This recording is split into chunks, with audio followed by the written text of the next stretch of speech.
hann leggja honum á bryggjunni.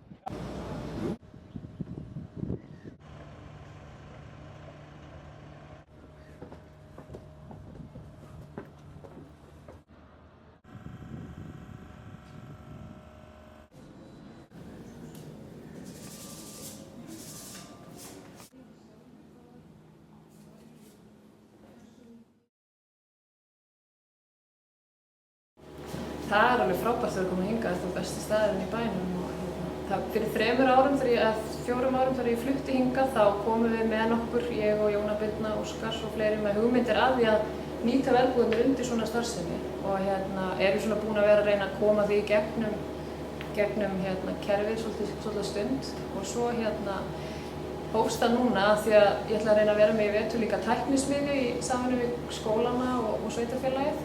Og þá ætlum við að reyna að hafa lífi í verbúðunum í allan vetur líka, ekki bara svona sumarvertíðina. Þannig að það er bara alveg frábært að vera hér, tengslum við mannlífið á sumrin og svo reynum við að búa til mannlífið á veturna.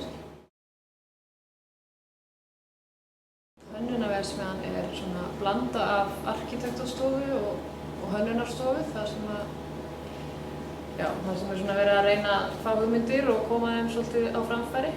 Og svo líka kannski að ná til fólks, reyna að kynna fyrir þeim hönnun og svona verkefni sem tengjast þeim. Og það er kannski líka því að þegar ég kom hingað sem arkitekt þá var ekki bara hægt að vinna arkitektavinnu, heldur þurfti líka að finna sér fleiri hluti að gera og þar sem ég hef mjög vítt áhugasvið, svona eins og tengist mörgu listum og hönnun og vísindum og svoleiðis, þá ákvað ég að stofna þá bara fyrirtæki sem að snerist allt þetta. Og svo hef ég líka komið að kennslu og reyndi að tengja þetta allt saman.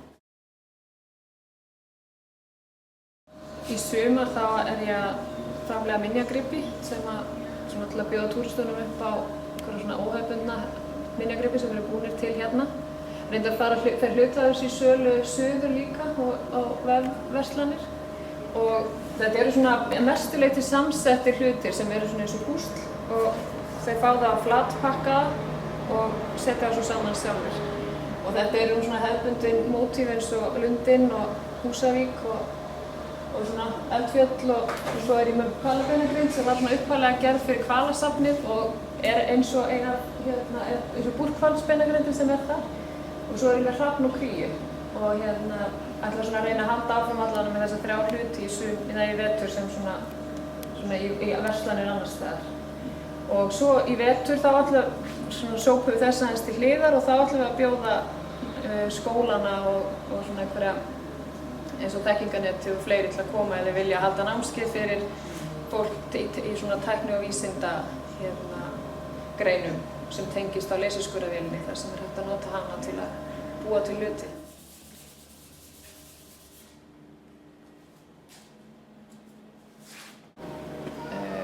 Fyrst teiknar maður hlutina upp í tölvunni í einhverju vektorforriti eins og Illustrator eða AutoCAD eða einhverju svoleiðis og svo tekur maður þetta inn í þetta forrit sem er tengt leysiskurðarvélinni og þá ákveður maður línuþykktir eða línulit og setur upp hver litur gerir. Eins og svartur litur hérna á þessari teikningu, þá sker vélin alveg í gegn. En ef það er rauður litur þá grefur hún bara í eins og teiknar.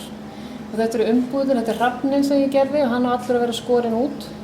Þess vegna er allar línur svartar, en þegar ég er með umbúðirnar þá sker hann út gött og rammann í kring en svo skrifar hún það sem er rautt.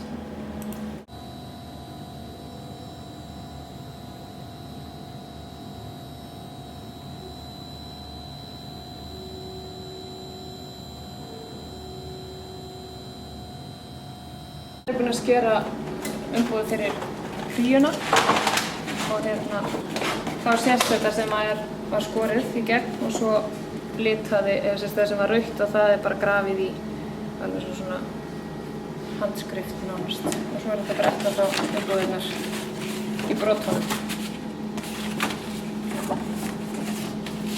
Og þetta er hægt að gera við nánast allt efni eins og plast og akríl, plexigler og MDF og við og allan pappa.